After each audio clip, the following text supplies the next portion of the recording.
to be able to escape this whirlwind called transfer portal. And what's happening with Alabama is just downright getting ugly. And tell you, it's just you turn on your Twitter machine, and there you go. There's going to be some news coming from Tuscaloosa. But we'll get into some of that. We've been kind of prefacing everything about this whole situation. Yesterday, we found out about Austin Mack. Kind of knew something probably was going to go down. You sign a quarterback or got committed to you that basically don't really need him. You like him, but it is what it is. That's your choice as a coaching staff. That's what they did. Therefore, it cost you the #1 overall recruit in the 2024 class, Julian Sayin, a young man that everybody that since we've been on air has been talking nothing but great things about, how he was going to replace Jalen Milroe, how he was going to be the newest thing happening.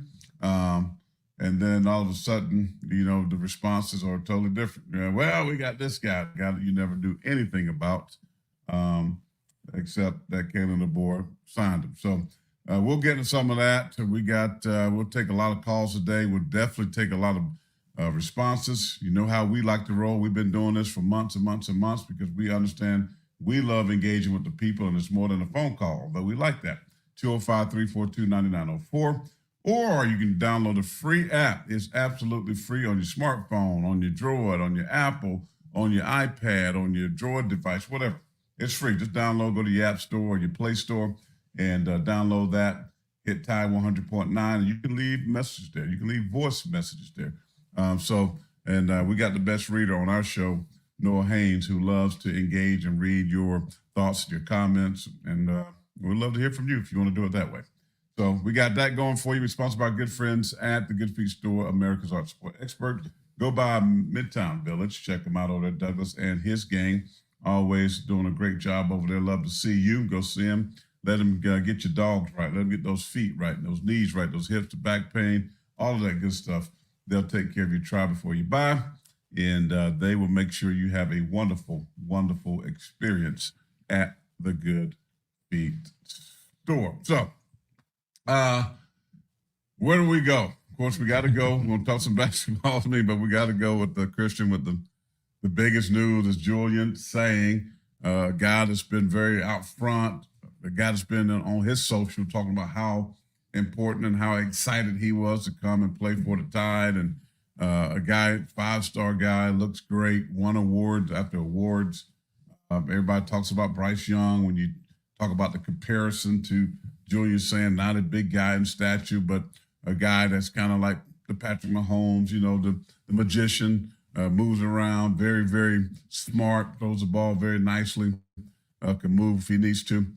Now he's in the transfer portal officially. He's in the transfer portal, according to Matt Zenna earlier, just about 30 minutes ago, actually. So I'm going to let you start with this one because I know I got some things to say, but I'm gonna let you roll with it because, we kind of talked about it last night. And one of the things you brought up before all of this, and not on air, but after the air, that, I hope Julian Sayin or any one of the quarterbacks don't leave based on the commitment with Austin Mack. Yeah, I did say that when I first saw the news of Austin Mack transferring in or announcing his commitment again. Austin Mack as a freshman at Washington. I think he was I think some people had him as a 4-star. I think he's a 4-star prospect coming out. I want to say he was top 100. Looks like it's confusing because all these different sites have different things, but we'll say he was top 100. I think composite he was around between 50-something and 70-something nationally. Anyway, look, a lot of people talk about him as a player with his size and stature. I mean, he's 6'6", 230 plus pounds. Supposedly, the guy's a really good athlete, but the thing about this is, I did mention, I was like, well, I just hope that doesn't cause anybody to transfer out, because we had been hearing rumblings of them maybe bringing in a quarterback. Initially, though, I think people were under the impression that they might bring in an experienced guy that they might feel more comfortable with. Some people threw out the name. What's the guy from Mississippi State? Why am I drawing a blank? I can't think of his name. He just transferred to Washington. Remind me. Yeah, we don't. Yeah, Austin. I mean, not Austin. Why am I drawing it? But anyway, kid from Will Rogers. There it is. I was about to say Will Levy. Sorry, I'm sorry. It's Friday. I got to get going. But we got so many players. Daggone, you can't keep up with them. I know. So a lot of people are throwing out the name Will Rogers and all these things. But long story short, this looks like a guy to me that I know people are saying, oh, he's a project guy, this and that. But regardless, so when you bring in a guy at a position, I mean, some guys might feel away. Some guys might start saying, hey, well, maybe the writing's on the wall. They're going to want their players in here. Nonetheless, I'm kind of in the middle as usual. Everybody knows, you might as well call me Christian in the middle Miller, right? But if I had to guess, I think Julian Sayin was kind of on the fence, right? I feel like he was kind of feeling things out. And maybe this kind of was that kind of last push. Just, all right, I'm just going to go ahead and leave. I wouldn't be surprised if he already was planning on leaving because, in my opinion, I feel like Julian Sayin, he's from the West Coast. 9 times out of 10, probably 10 times out of 10, he's come here to play for Coach Saban. Coach Saban just retired. It makes sense. But regardless, it's still a big loss. I mean, I see some people kind of making it seem like, oh, well, I mean, we've got other guys, and that is true. But I mean, this is a big loss, no matter how you want to sum it up. I mean, the guy was, and I hate even going off rankings, but he was a top quarterback. But I'm not even just going off that. I'm going off of what people were telling me about how impressed they were, because again, he was an early enrollee. He practiced with them in their bowl prep, right? So they got to see him in action against, our college players, right? Our talent that we had on our roster before all this happened. And there was a lot of praise about him. A lot of people were really excited about him. And there were some comparisons. I hate the comparison thing, but some people were saying, he kind of reminded them a little bit of a Bryce Young, just his ability to spin it. If you look at his high school tape, his creativity, you alluded to the magician type attributes that Bryce had. So no matter how you put it, it is a big loss. Now we survive this 100%. We're going to keep it moving just like we've been doing this whole time with this exodus that's been going on here in Tuscaloosa. But it is a loss. I mean, I'm still optimistic about our quarterback room regardless. So, I mean, you got Jalen Milroy, you've got Ty Simpson, Dylan Lonergan. Those guys are still there for now. Hopefully we can hold on to those guys. But, it's just, I think right now, and I was telling you this, I think the fan base is just very sensitive right now. It's like you can't say anything. If you're too optimistic, people are mad. If you sound pessimistic, people are definitely mad. And so, I mean, I think right now we just got to just pump the brakes and kind of let the cards fall where they fall. Because, again, I mean, there's going to be more people that leave. The portal's going to open up in spring, and that's typically where we've gotten our guys is kind of that post-spring portal opening. So we're definitely going to have an influx of guys coming in because there's so many availabilities. These spots are so open right now on this roster. We're going to get an influx of players as well. You just got to be patient, man. And I'll just say this. Did we lose Sayin strictly because of Austin Mack transferring? I'll be honest, personally, and I don't know this for a fact, I don't think that was the sole reason he decided to enter the portal. I think he was already flirting with that. I've heard all type of things. Some people saying Sayin wanted to stay, but the coaching staff kind of drove him out. Some people saying the transfer of Austin Mack drove him out. Some people saying it had nothing to do with any of that, and he just wanted to leave. The truth is, unless we had Julian Sayin on the show, we don't necessarily know. I think it's probably a combination of a lot of things, but it's part of, you got to keep on rolling. But something we can't talk about too, though, is, this is a big recruiting weekend. There's a lot of guys that will be here. Ryan Williams, I think, is headlining it, at least from a prospect standpoint. I think there are several transfer guys. Well, the cornerback is cornerback from Washington. Yeah, well, I'm saying those are transfer guys. I'm saying like Ryan Williams is, the recruit, high school guy, I guess I should say. A lot of these other guys are transfer guys. I wouldn't be shocked if we see some commitments this weekend. I mean, I'm sure they're ready to hit the ground running on their first, visiting weekend, I guess, whatever you call it these days. So that's going to be something to keep up with. But yeah, definitely a big loss, no matter how you sum it up. People are going to try. Some people are going to try to say, "Oh, just brush it off." No, I mean, dude, you just lost a top-ranked quarterback, and it doesn't matter if he was their guy or not. I mean, the guy was a heck of a football player, even though he hadn't played football just yet. He had a lot of promise and potential. And anytime you lose one of those guys, it's unfortunate. But we're definitely going to survive, and we're going to keep on pushing. Okay. That's why we need to go first. I mean, listen, I'm really processing, right? I'm processing because I've been saying these things. It's kind of funny. Like, everywhere you turn to on X right now, everybody's using that word exodus. it's amazing that I used that, in the beginning, and the people told me how negative I was. The mass exodus is my tweet, and now everybody's using that. Well, I said that before this happened. I owe you an apology. I did tell you after, I was like, man, I feel like it just comes off kind of negative. But I do think some of the posts before that may have the posts that preceded that may have kind of influenced the way we read it. That's an issue about tweets and text. So sometimes you read it a certain way. But you're right. I will publicly. But everybody's using the No, you're now, right. And that's why I want to publicly say I apologize if I told you it came off kind of negative, because you're right. I'm seeing a lot of articles and people are using the same verbiage, and I don't really see them getting as much flack as you did on social media. So I want to publicly apologize. Appreciate it. Now, I want to say this. Here's the situation, Christian. I mean, as former players, and I want to always try to go back to there and putting ourselves in this position, right? Right. And I've had this position, but because the coach retired, because the coach died, Bill Morrison, right? Same thing. And you get a new staff, same thing. You have to make decisions. And we didn't have the transfer portal. We didn't have all these crazy rules, because if you left, you had to sit out. That was just the way it was. So y'all didn't. There wasn't even really an option. Y'all just was like, there was no option. Your coach passed. If you wanted to leave, be like, well, I didn't play for Sparky Woods, and he, I played for this staff, Joe Morrison. Too bad. Which it should have been, right? Because I didn't know these guys. I didn't know them from Adam. Now they recruited me, but they were little school, and I'm getting, Power 5 all across the world, top player, one of the top in the country. Why am I going to go to App State? I mean. Right. You know what I mean? Even I appreciate them recruiting me, but let's be real about it. So that's where they came from. They came from a small school. They came from App State. And so you have all these emotions going on. And every player is talking.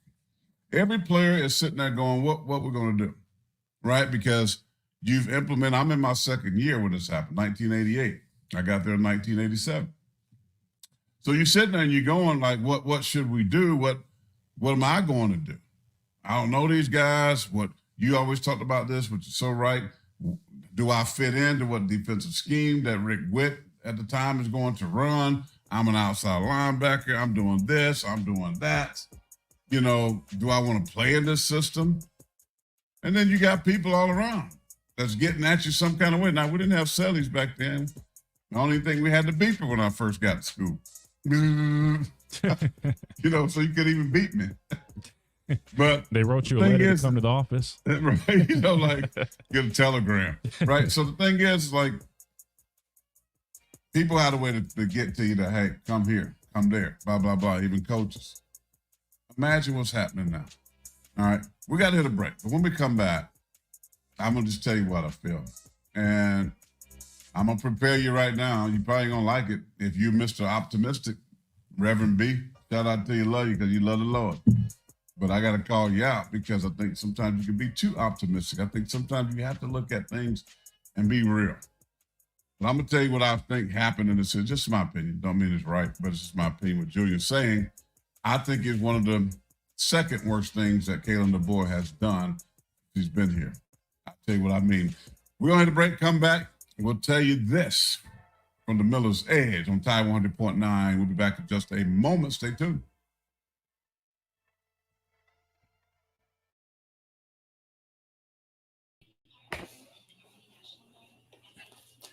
What's going on, everybody? Happy Friday to you. Appreciate you guys being on the stream or listening in wherever you're listening. Obviously, you guys are on the stream, though, but let's see if we can get to some of these comments. Matter of fact, actually, let me run to the bathroom real quick, and then I'm going to read these comments before we come back from break.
All right, dang. Sorry, guys. We're about to come back, so I might not have time to hit these. But I see everybody in here. B-Jam and Bob, G-Man. Oh, we got Makai in there. What's up, dog? Appreciate you hanging out, man. Yeah, let me get to some of these in a second. We're coming back. Here we go. Sorry.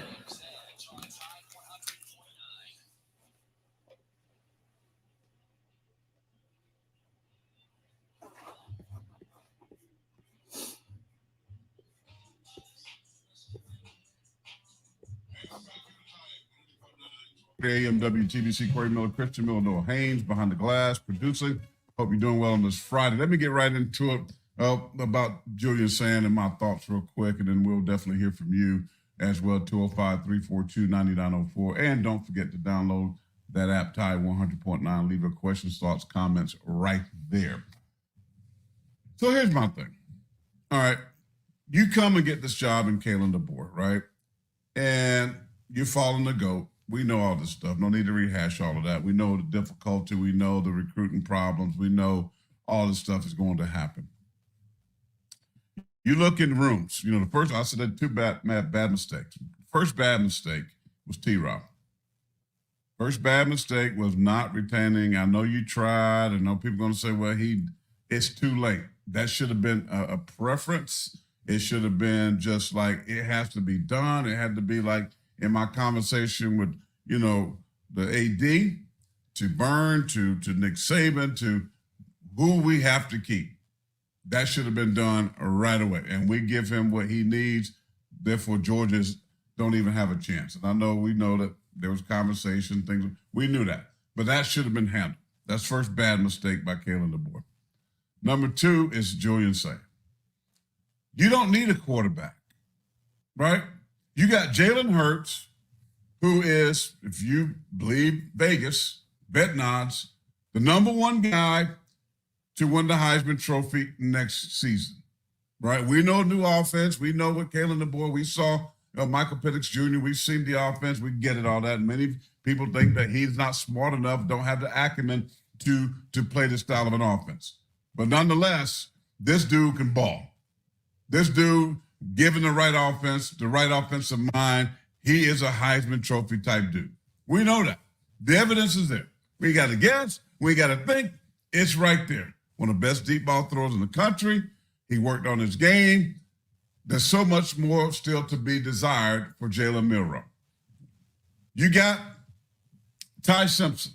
You got a guy that five-star guy, for whatever you want to call him, right? Highly rated.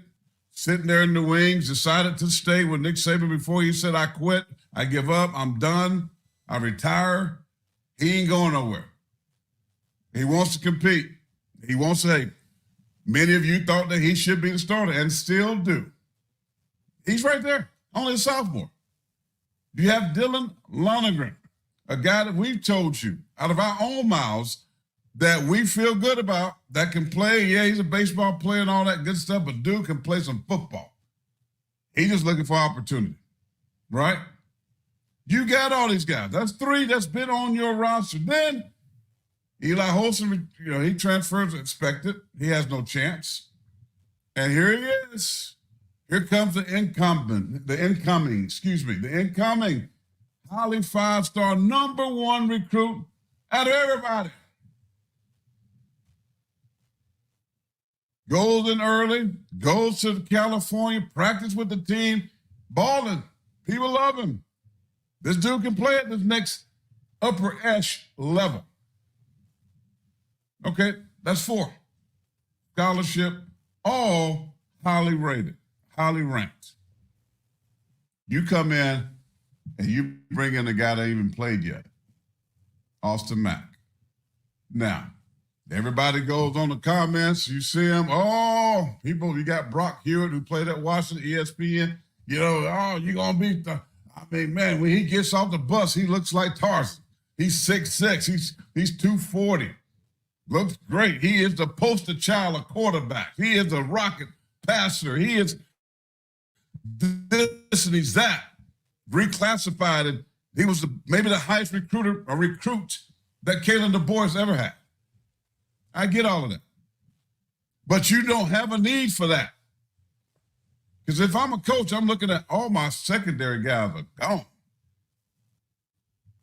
All my guys are gone. My offensive lineman, the future best one is leaving. Number one guy in the country himself at his position. He's probably going back to Iowa. Boy, we got some holes we need to fill. And I go, worry about a quarterback? What you expect to happen? So I think this dude is like anybody. People, oh well, he thought he was going to start. He's got too much in front of him. But when you bring in a guy basically the same as he is, a freshman, another guy, then you got a sophomore, then you got another young guy in Lonergan. I mean, what are you saying? What is the coach saying? The coach basically telling you is, I like this guy better than you. Mm. That's what he's saying. He's saying, I recruited this guy to Washington. I want him, and he's coming here. And basically what he's saying is, I like Austin Mack better than the next guy. Maybe he don't like a short Bryce Young type of quarterback. Maybe he wants a big rocket passer, right? Who knows? These are my opinions, just opinions, not fact. But I think it was a mistake because what happens is recruits are going to look at it and be like, dang. And I'm telling you, this happens. They're going to look at it and be like, dang, bruh, he got all these dudes. What? I mean, you gonna do that right there? You don't think people on that team that he's already been practicing are looking at, bro, like, oh, you going to go bring your guy in and just disrespect? To me, it's a slap in the face. You going to disrespect Julian Sayin by bringing this guy in? This is what's being talked about amongst the fellas. So that's why I'm calling this a mistake. I'm not saying Austin Mack might be a Heisman Trophy winner one day. He might be. But I'm just saying, looking at this particular situation now is not a good decision. And now somebody else is going to get that fruit. Maybe Clemson, maybe Central Florida, maybe Texas. Central Florida. Well, that's what people said. Those About are teams Julian that are highly. Sayin? Yeah, because of Gus Malzahn. I don't know. But he can go Listen, there and play, I'll probably. say you are. Well, let me rephrase this. I'm 80% Let me rephrase this. If Julian Sayin was anticipating being here and he didn't have any plans of leaving, right? Then you're 100% right. The argument I would say to what you're saying is he might have already been on his way out, and maybe, just maybe, the coaching staff, either they had that itch that he was going to leave, they had they had an idea that was probably going to be the case. You see what I'm saying? If that's what it was, then I wouldn't necessarily put that on Coach DeBoer. Now, if they didn't know and they just made that decision, they didn't. But again, I mean, I'd imagine that they've started talking to all these players. Maybe they spoke with Julian Sayin and said, hey, in that conversation, they had a feeling that he probably was going to leave, or he already was going to leave all along. Maybe I don't know. That'd be my only argument. I just don't want to pin it only on him if we don't really know the whole story. You get what I'm saying? That'd be my only thing. Other than that, though, but if Julian Sayin was supposed to be here or planned on being here, and there was no conversation about any of that, right? Then I would agree with you, because I don't care how much potential somebody has just because of their measurables and all this stuff. I'm going to stick with a guy that, to me, is, again, and none of these guys are proven because neither one of them have played at this level yet. However, right, to me, I would stick with a guy like Julian Sayin. But again, we don't know. I mean, maybe we just need to get all. I mean, but here's at Alabama, when you talking about guys staying, right? When you talking about guys, players, and you get mad at players for leaving, this is the point right here, right? That's why I said slap in the face. I am blaming him on this one because he is the guy in charge. I mean, to me, bad decision. Now, could this turn out to be beating? Yes.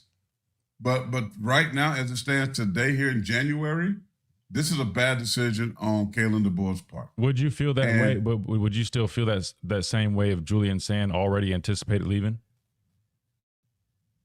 Because that's a possibility. If he's going to leave, then he's going to leave. No, I wouldn't feel that way. So that's what I'm saying. But that's not what, from people that I talked to earlier. I got text message today that said basically the opposite. That coach did not want Julian Sayin. That they kind of drove him out. They had a meeting. What I've heard is people that I'm just telling you, they had a meeting, family, player did not like what he was saying because coach liked Austin Mack better. And the fact that that was the case, he made it seem like that the kid basically is behind the 8 ball, behind even the kid that he's brought in from California.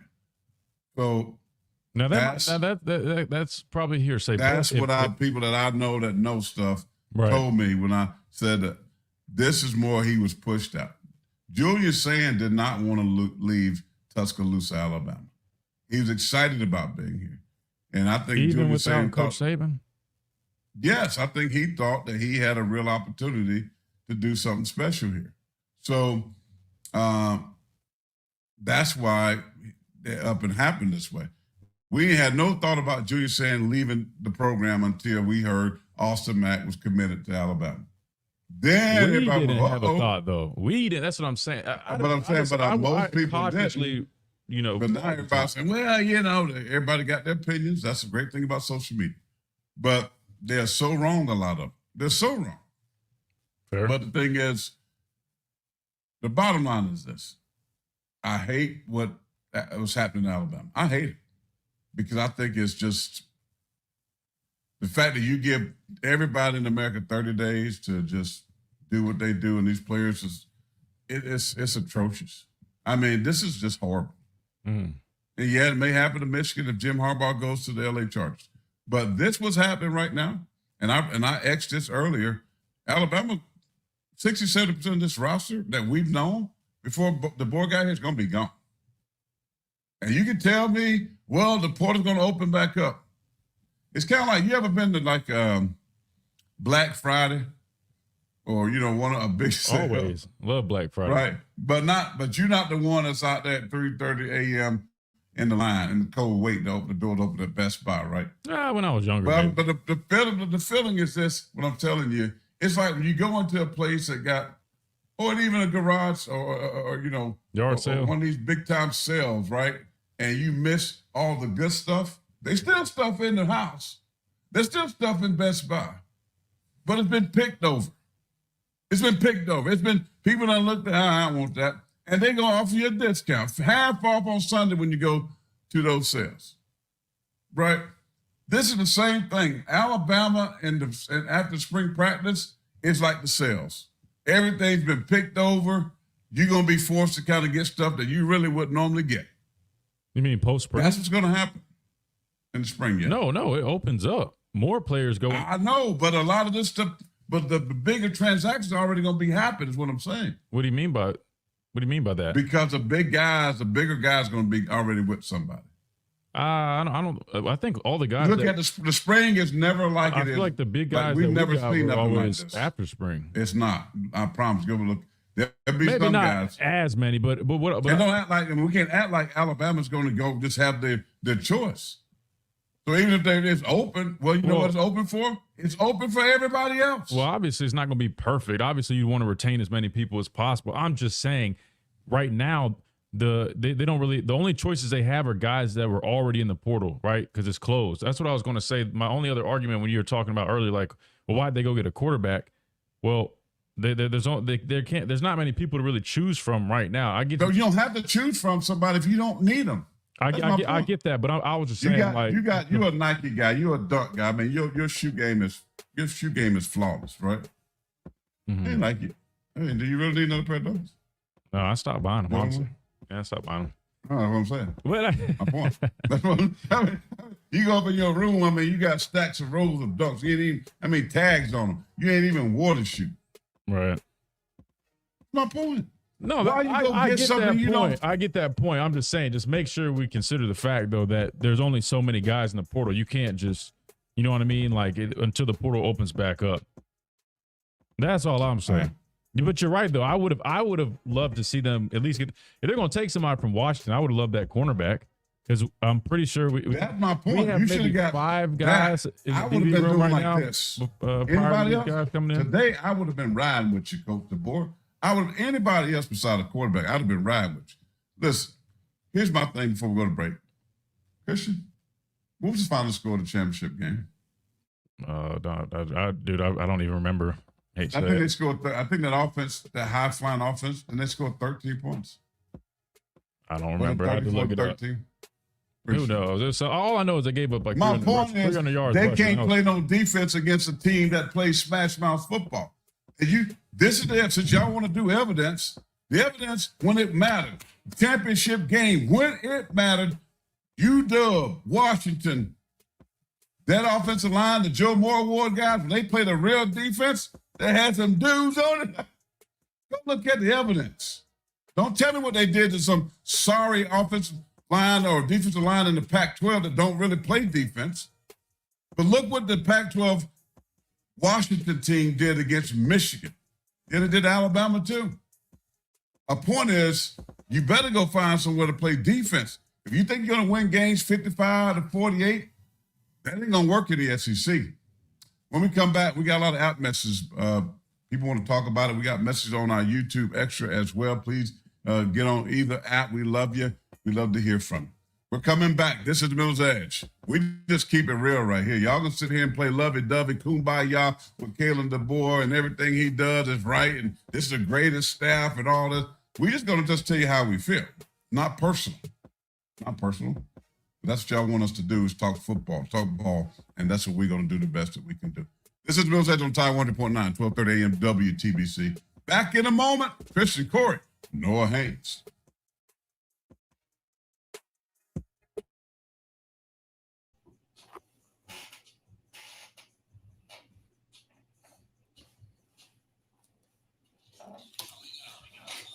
Oh man, he's starting to go on his roll again. We'll have to reel him back in. He's getting a little. Oh gosh. Let's see what we missed. Sorry guys, we didn't have a lot of time last time. I really think Bama has the best OC in college football. Only other good play callers, pretty much head coaches. No, I mean, I'm impressed with Grubb. I mean, obviously he was pursued last season to come to Tuscaloosa. I mean, I think he's a good football coach. And the more I look at this staff, now I'll be honest, personally, I think we've definitely made some solid hires. I'm not, and of course, here I go, right, real balance, but I'm not going to be, I don't feel it's fair to say home run hire on every single guy just because I think we'll find out if it was a home run hire down the road. Now, if it was a guy like Glenn Schumann, a guy who's established, up and coming, a guy like that, you know, established on this level. Oh, here we go, already back.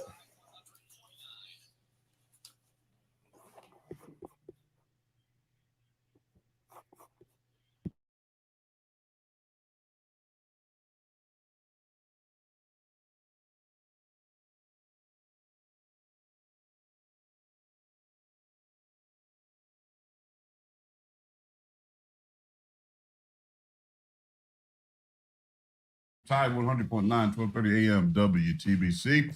Free download. All those questions on that app, Tide 100.9. It's absolutely free. I know people think I'm, but I'm tired of the negativity. Why? Whoopity-doo, jam. I mean, it's true. It's not the negativity. I think it is the tonality. It's the way. I'm not gonna lie. It's the tonality. It's the way. I hear what you're saying. You're making valid points, but it almost sounds like it's almost like. I'm not saying it's the case, but it's almost like you're happy that it's not working out. You know what I mean? Like the way it sounds. I'm not happy. No, happy? but that's what I'm telling you. How people are perceiving I hate it. this house. Like he said, it's the tone. It's almost like yeah. See, they're not gonna. It just sounds like, you know what I mean? Like that. That's what it is. I told you this other to see somebody else. It's the tone. Everybody's agreeing. It's the tonality. You're making valid points. I agree. When they played a defense like Michigan outside of the Pac-12. Who was, again, very impressive. We saw how their defense did against us, right? You got to pay them their respects. It presented a challenge. But again, I mean, to be fair, Michigan kind of did that to our offense too. We come from the SEC. So I said that. I'm just calling a spade a spade. Thank you, Bailey. Thank you, Bailey. People hating on Corey for speaking the truth. I mean, look. Right, that's all it is. That's all it is, because this is what people like this. Anytime you deal with social media, which is why I love it, and people can have the total optimistic fans. They don't want to hear it. That's They no, wanna no, hear- that's true. But no, but listen, They want to hear that the sky's blue and everything. You know, Sure. it's like I'm a preacher. I can go into church and I can preach that everything is gonna be all right. Lord, no, That's I what can they give do, you, right? I can give you that. Yeah, right. And I do preach that way too. But at the same time, I can also tell you that the you know, listen, what is the problem when you sin? Right? The wages of sin is death. I mean, you don't also have to preach that. That's truth. But then there's a gift, right? fair. So you got to do both. It's not like I'm hoping. You think I'm hoping for you idiots? And I'm sorry. And you've been an idiot if you think I'm being negative. I don't care. I mean, I drove my tail down there 4 a.m. in the morning to see Christian play numerous times. Man, you were coming to watch me play. Like, what is that? Well, but you What is brought him that? up instead. I That mean, boy dude, died. man, That come boy on. No, died. you sure about that? But Right. I mean, like, boy, what I'm saying is, it don't matter. I went to numerous championships. I went across this world for. So don't tell me that. You don't. I have a lot more than many of you invested with this football team in my short term. I promise you that. So my point is this: it ain't nothing about that. It's like sometimes you just have to be real, and the real is that I am. This is just my opinion, and it's my opinion. They made a mistake in bringing this kid in. That's all I'm saying. It ain't. I'm not I negative. said you're would making be, valid points. All I negativity said would was be it's the like, presentation. this team It's is never- the If tonality. I have come on here and said, Kalen DeBoer never going to win, Kalen DeBoer can't coach in this conference, Kalen DeBoer, he'll never be able, that's been negative. I've never said that. I'm dealing with what's at hand, and I'm giving an opinion to it. That's why I said, yeah, even like the spring, the blue light Kmart special, it's picked over. There'll be some good things still. You might find a deal, but there'll be less good things. That's being real about the whole thing. And about the game before we get to the app message here with Noah. No, and It's like, I my respect point is honesty. they need to focus on defense. Because what we do know, out of all these championships, we can go back, what high-powered offense has really won national championships without having a pretty daggum good defense, right? Michigan was very heavily defense, right? Heavily defense. Georgia, the last 2 years, all the players that they had to go in the first round was defense. Right, you go into Alabama in COVID year, defense. Yeah, they had a nice offense. Mac Jones and boys, they was good, but they had a heck of a defense. All the years you played, we talk about the offense in the second. That was great, but they had to play defense. Defense still wins championships, regardless of what people say. So that's all I'm saying. I love the offense. You got to adapt. We praise Nick Saban for adapting and getting away from 3 yards in the cloud of dust. But the reality is, you better have some dudes that can stop some people. Lane Kiffin, Ole Miss would have been better if they'd have had a better defense. They'd have had some dudes on the defensive side. They won some games like against Ole Miss in the 50s. But when it came down to it, they didn't have the dudes to play defense. So all I'm saying is, to me, in the conference that it's about the trenches, in a conference that's about the linemen, my focus, I think, will be more on that at this particular point, and not a quarterback, which I don't need. That's all I'm saying. And that's not hating on him. That's just giving my opinion of what this whole situation. I mean, I'm a Gamecock. I'm 150%. But I pull as you should. You're in the Hall of Fame at South Carolina. No, at like 11 o'clock. The women's basketball pull. So don't tell me all this hater stuff. Y'all have been ridiculous with that. All right, let's go to Noah Haynes, the best reader in Alabama. This is what I'm sure about. He reads better than anybody. These messages on Tide 100.9, the app, is flawless. Noah? Yeah, so we have a couple people chiming in on the Mack and Sayin situation. So we say, Hick from Southside says, what if the Mack kid just wanted to come play for Coach? Was Coach supposed to just tell him no? Absolutely. Coaches tell players no all the time. Trust me. You might not hear about it, but they definitely do. And no, first of all, he wouldn't even, if the coaches didn't extend that to him, he wouldn't be here. He can't just say, hey, I'm going to Alabama without it getting signed off or approved. And again, and I saw some people thinking, oh, well, this is the right move because he knows the system. Well, folks, I hate to break to you, he's not going to be the starting quarterback this season. So that means everybody else that's already here that doesn't know the system now is going to have to learn it. So next year, which might be the earliest the guy might compete for the starting job, everybody's already going to have a year under their belt in the system, which he only has 6 months because he just enrolled in like August, if that. So that's not really an argument. What we're saying is there's definitely some more positions of needs. My argument to that is there just might not be the guys they need ready right now. They do have some guys in the portal, like that cornerback from Washington. But again, those guys will be on visits. I think we'll pick up some commitments this weekend.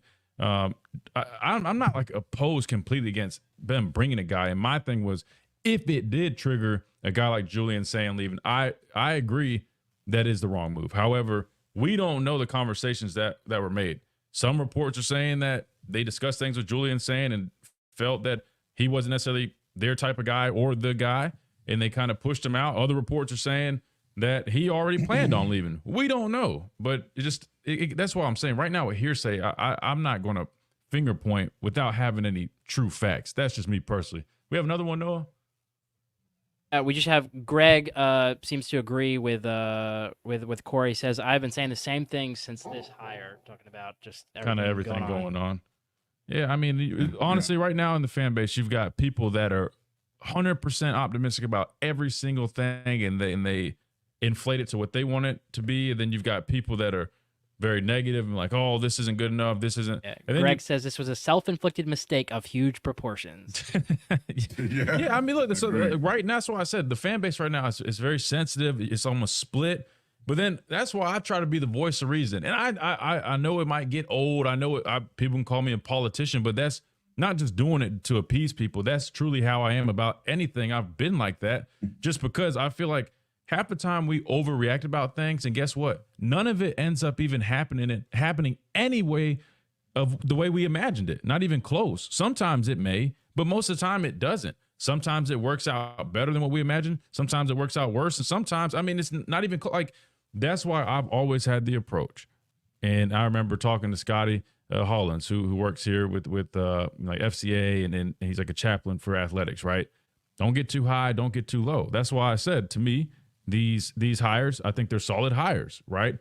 Would I have loved to have a little bit more experience in some areas here and there, this and that? Sure, right? But again, I'm not going to sit there and say, it's not going to work, because that's not true. I think it definitely can work. Everybody wants was a smaller name. Everybody had to work their way up, even the big name guys. But at the same time, I'm not going to sit there and call every single thing a home run, because that's just not realistic, right? That's not. I think when we look back, that's where you're going with it. And I'm just saying, a year from now, it'll be a little bit easier. 2 years, it'll be a little bit safer to say, oh, that was a home run. Oh, that was this, right? I just don't think it's fair to say. I think some people, like I said, it's a split. Some people a little bit too high.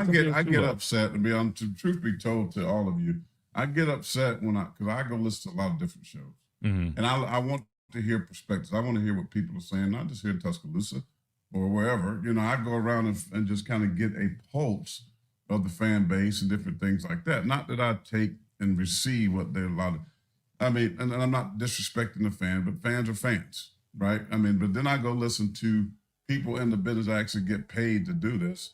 And I don't like it when everybody's put the positive spin on something that they really don't know.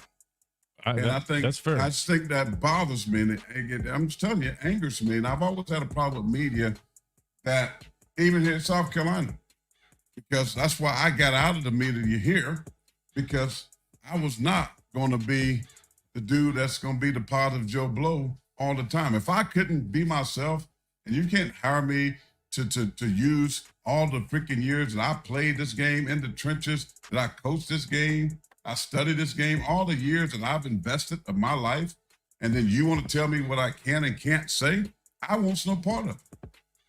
And that's my whole thing. And then I understand who you work for. I understand that you got a pen and a pencil, so to speak, or dictaphone, or whatever you use, your phone, but you're a fan.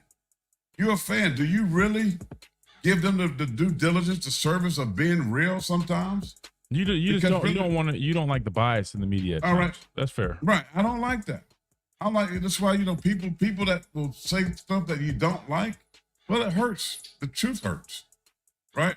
But I'd rather have that. That's why I said I always love Bill Parcells. I love coaches that will just tell you the truth. They're going to shoot you straight. Coaches that can shoot you straight. You knew where you stood. You knew if I don't play good, I'm going to get cut. Right? You tell people, listen, you got this game Sunday. If you don't do such and such, guess what? You won't be here Monday. I like that. Now, some people are like, oh, man, he's rude, he's negative. No, he's just truthful. And that's me. I always said this when it came to racism. I rather would know somebody is racist than not racist. I just wish you would tell me you don't like me because I'm a certain color or I'm a certain build or whatever. At least I know. Now I know. Better than you trying to hide something and tell me something that's not true. That's just how I roll. This is the Middle Stage on the Tide 100.9. You're on the phone, 205-342-9904. We got that coming at you. Next break. Noah Christian, the P.O. Pizzil. We'll be back in a moment.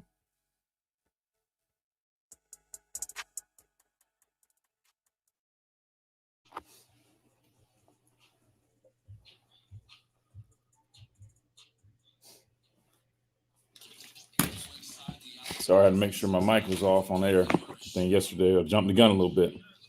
All right, let's see what we got. I promise you guys, I'm working on it. All it is his tonality. He honestly just shooting straight. It sounds a certain way, but he's not trying to be. I promise you. He's just giving his opinion, and he's gonna shoot you straight, man. You got to respect that though. But we're gonna work on his tonality because it can come off kind of like he's hating. I promise he's not though. Makai says y'all been cooking all week. Hey, look, man. I mean, look, there's a lot going on, dude. I mean, it's like mayhem right now, trying to cover and react, and just it's a lot. But man, I mean, you got to talk about it. Dang, my dog Makai said he's with my dad, man. Nah, I respect it. Like that's what I said. Like some people like the realness and shooting straight, and then others, I think, just kind of want to hear what they want to hear. But that's why, like I said, I mean, I'm just always down the middle. I hate to say it like this, but I'm still gonna live my life. It is what it is, man. Let's see what he's showing us. Big news coming soon. That's Alabama safety Devontae Smith.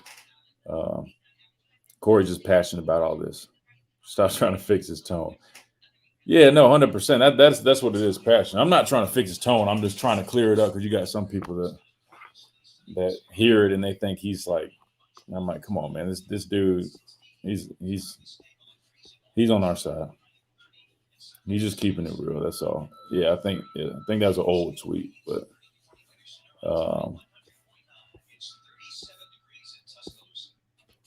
good show, guys. Y'all can sleep and sleep. Appreciate you guys, man. All right, we're back. Here we go.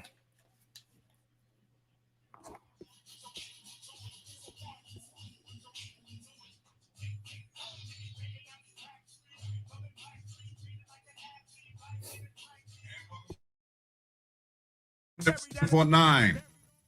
I love dancing. You on your game today, bro. It's Friday. You feeling something good tonight? He's got a guest in the studio. Is that your little brother, Noah? Yeah, it's my brother Jack. Y'all look just alike. Look, Noah's got a little guest in there, so that's what he's showing out for his Jack. Well, he's on his game today. Nice to meet you, Jack. You say Noah? Are you taking Jack to the strip or something? No. I'm showing Jack the ropes on how to produce for a sports show. He might want to do this whenever he graduates from high school, so we'll see. That's awesome. How old is Jack? 16. Turned He's 17 16. this year, though, right? Nice. And Jack, nice. Stay away from the strip. Take him to Pizza Hut or something. Okay, Noah?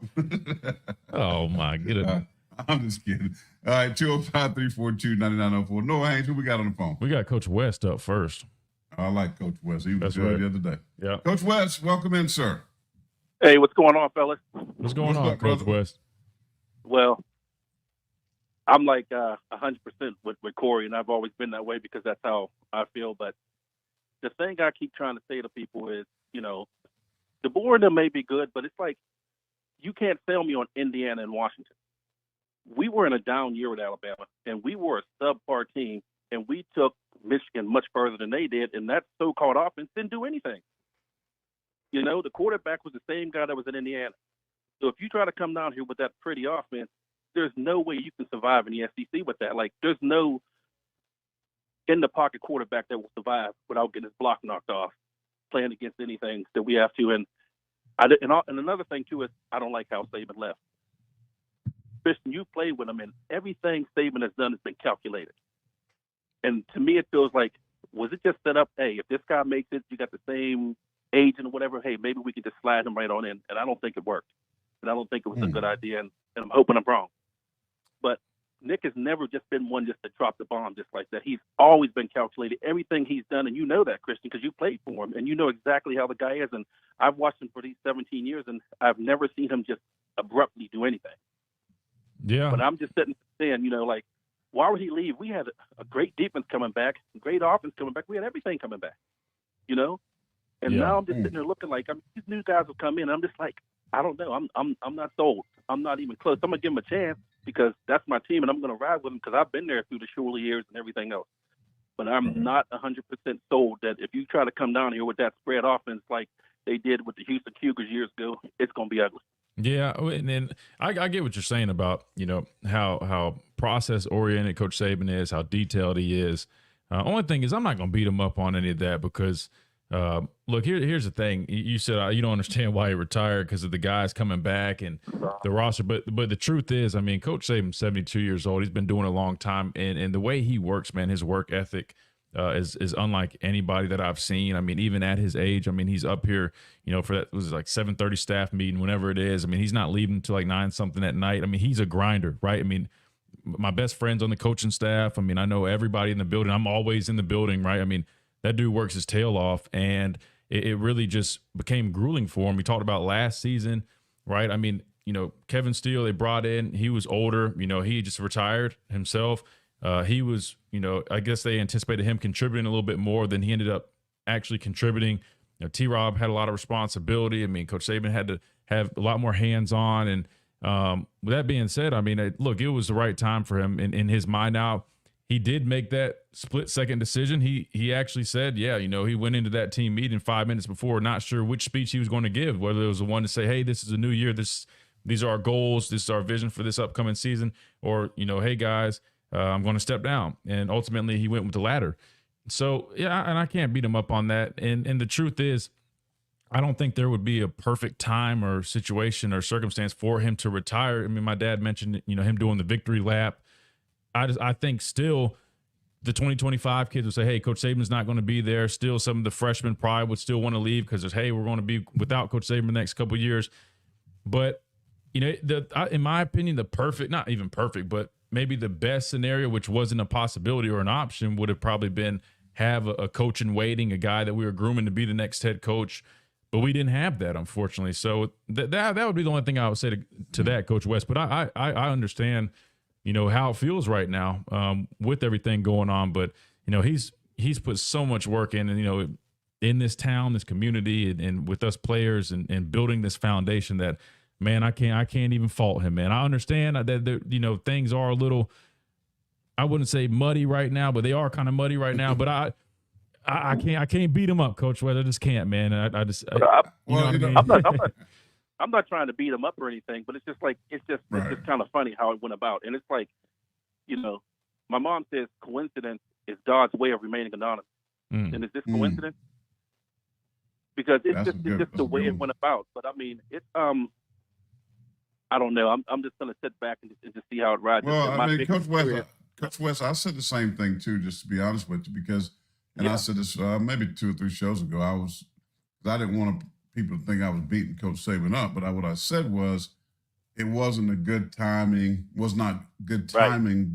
but unknowing. You know what I mean? Like he didn't know. He's, imagine the emotions that he was going through, right? He's been doing this for so long. Oh, trust me. He did not want to go give that speech. Right. Man. He knew what was at stake. He knew that these guys were at Alabama. I love the A. But the A at this point, these guys were playing for Coach Saban. Right. And, Christian tell you, he talks about this all the time. When he was getting recruited, I always said, in your decision-making, you're making a decision that's going to be 30, 40, 50 years, not 3, 4, 5 years. That's right. Because you do the right thing, you're going to always be connected to this program. And that's what I always tell all the kids that I work with. When you're making a decision, I always would tell them, don't make a decision based on the man. Just like I tell people in the church, if you make a decision to join a church based on the pastor, whether T.D. Jakes or Joel Osteen or your local pastor, then you're making the wrong decision. You should be making that decision for totally something different, because man is going to fail. Man is going to fall short of the glory of God. Man is going to upset you, disappoint you. God doesn't do that. right? And I always say that because what we're seeing right now, it's hard not to follow the man because the man's been leading this program, but now he leaves. These kids are going, well, shoot, I came, Caleb Downs said, and his father, Gary Downs, my teammate, former New York Giants. He said, well, we went to Alabama because he wanted to play for Coach Saban. He just said it. He said it. Right? Yeah. And that's why it's easy for them to leave. So it's hard. I mean, it is a hard place. I hate it for Alabama. I hate it for these young men. I hate it so much for all of these fans because this is just where we are with college football. And it just goes to show you, I think something will be changed because of what's happening in Alabama, because this is just not right. It really is. I mean, we're just getting picked apart, and I mean, that offensive line wasn't great, and we'll lose a few guys. So I mean, there's some serious holes that got to be filled, especially on defense. And I mean, I was excited about what we had coming back. I was. I listen. I said I predicted them to win the national championship this past season. Yeah. People laughed at me, but I knew they had the potential. And you alluded to this, that they took Michigan, the champions, to overtime. They had a 7-point lead less than 3 minutes ago in that ball game. Alabama was winning, and they could have beat Washington, right? It's like that's how close they were, and a young football team. So when you look at it, you go, man, we were on the verge of winning more championships and bringing this number 2 recruiting class. And then, Nick was always great on handpicking transfer portal guys, maybe 3-4 guys, to fill a need, to fill a void. He was great at that. He was one of the best at that. And they were going to be right back. And now you got a 12-team playoff, which gives you even more of an opportunity to achieve your goals. So it stinks. I was excited. I haven't been that excited since, when we had Williams and Christian on the opposite side, that defense coming back. And it's been a while since we had something like that. And I was just like, man, now what? But, fellas, I love what you guys are doing. Just keep doing what you're doing, fellas. We're going to keep it real, man. We roll tide, and it's all about the glory. We appreciate the platform God has given us. We enjoy what we do. We're passionate about what we do. Again, there's no hate of Alabama or anything like that. It's just we believe in being honest. Christian does it a little nicer than I do. I'm old school, so I'm a little bit rough around the edges, but praise the Lord. He loves me anyway. When I get off here, I'm going to go to the gym because, Christian wants to take his jacket off and stuff. So, hey, I was good luck. Some guys kill me. Come on, man. Hey, I tried that one time. I'm inspiring people to change, to get. I see more workout comments like this dude in the studio with a tank top on all tatted up. Man. So I come from the gym. That's why I'm coming from the gym. Okay. I apologize. Okay. Oh, so you hot, you sweating, all that. Yes, so sir. That's right. Okay. You sure about that? What's You that? fellas be safe. Yes, sir. Thank you, all right, Coach. let's have a great weekend. All right. I was trying to lift with you down at Alabama. We was in the weight room over there, and I put 350 pounds on there, and I about threw up my rope. Yeah, no, I mean, but you had it going for a minute. You used to be throwing. Everybody used to be. It's like blown away when you come in the weight room. All the boys at Bama was looking at me like, man, your pop still strong. Yeah. And then I about ripped my rotator cuff out trying to hang them young. Coach West, I don't know. If you go to the gym, get you some bands. That's what I lift with. Them little bands. Smart. Bands, ibuprofen, I got it all. That's right. I have a good one, brother. Appreciate it. We got to go to the top of our break. When we come back, sir. we'll continue this conversation. Wherever you want to go. Well, the phone lines are open, 205-342-9904. Don't forget the free download, Tide 100.9. We do it that way. I forgot to tell you, we've got big Alphonse Shank Taylor coming up in about a couple minutes, so stay tuned. We're going to get his thoughts on that tweet you put out. You done messed up my whole, I couldn't even tease, right, because you didn't even tell me. I forgot that I just got it confirmed. My bad. Here we go. See what I did? We got to go. Break. Back in a moment.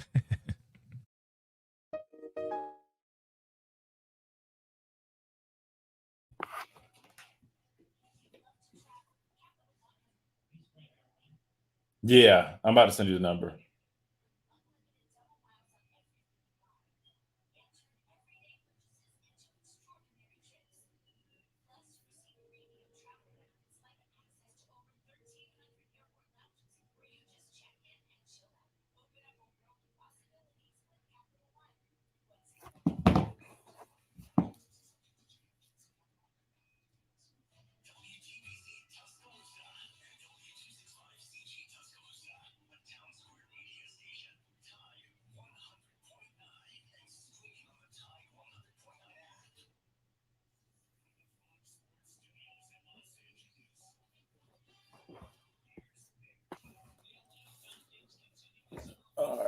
Yeah, my bad, guys. I forgot to tell you guys that we're going to have Big Shank joining us about his tweet that he put out about guys transferring. So, anybody see? But yeah, I saw Booker's interview, man. That's great, man. We need more of those guys, and we need to highlight them more. We'll make sure we start doing that. It's just everybody wants to hear about the new guys entering, so we'll definitely. Booker's one of my guys. Booker was one of those guys that fall in the category of the guys I was around. You know that it was sentimental to play here, and we wanted to really cement ourselves in the legacy here. So I got a lot of respect for Booker, man.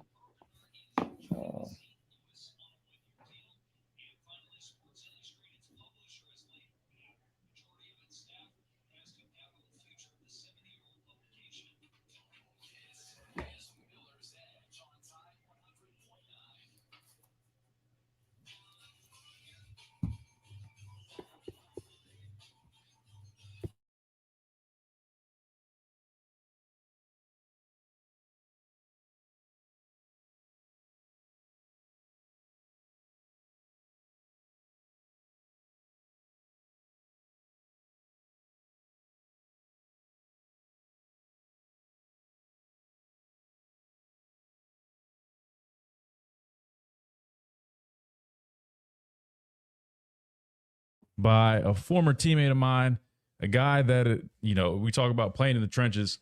He was the epitome of the trenches. Big Alphonse Shank Taylor. I would just say national champion, but I think you won 2. You might have won 3, Shank. How many did you win? I only got 2, man. Only have 2. that's a standard here. We say we only got 2 national championships. But yeah, we're joined by my teammate, my friend Alphonse Shank Taylor. We were both a part of the 2015 national championship team. So hope you're doing well, man. It's been a while. Man, I'm doing great, man. I'm coaching ball now. Married, 2 kids. Life's been good to me, man. Post football, so I have 0 complaints. That's what's up, man. I'm glad to hear that, man. Coach Shank, man. So we got Coach Shank now with us, and I wanted to catch up with you because, obviously want to see how you're doing, but also you went viral on X, formerly known as Twitter. You went viral for one of your tweets, man, and you were talking about basically players entering the transfer portal. Now, we know things are different. Like when we were there, I mean, we were a tight-knit brotherhood. We could probably count on our hands how many guys transferred in and out of the program the whole time we were in school. But it's different now. And so you put out a tweet, it says a day ago. I think it was 2 days. It was on the 17th. Yeah, so 2 days ago. You said players transfer every day. That doesn't bother me. What bothers me is being 1 game away from the national championship game, and instead of running it back, you transfer. On top of that, you get a coach who was just in the national championship game. It's no longer about winning. So what when you, and obviously I agree with a lot of that, but do you want to break that down, kind of where that came from, your thoughts on that, Shank? Yeah, man. And so my deal is, like I said, people transfer every day. That's not the issue, especially with how the transfer portal is. My big thing was we had day 1 starters that are looking to go elsewhere. Like we just didn't win 11 games. Like we weren't just right there, almost ready to win it all, Yeah. And like you said, things have changed from when we played, because I feel like if that was us, everybody would have been like, all right, we didn't hit our goal this season. Now let's put our head down and work, and let's get back to it and get to where we're trying to go next year, right? Yep. That's not necessarily the case now. Man, and don't get me wrong, I understand Saban retired and guys went to play at Alabama for Saban, whether that be the case or not. And I mean, I see things different. Whether Saban would have retired there while I was there or not, I probably would have stayed because I'm an in-state kid, and Alabama's history is bigger than when Saban was there, Yep. But in that same sense, if you came to play for Saban, if you came to be a part of that process and take on those ideals, then ideally Saban would want you to stay, I feel like, and he'd want you to finish what you started and continue to build with your brothers that were there.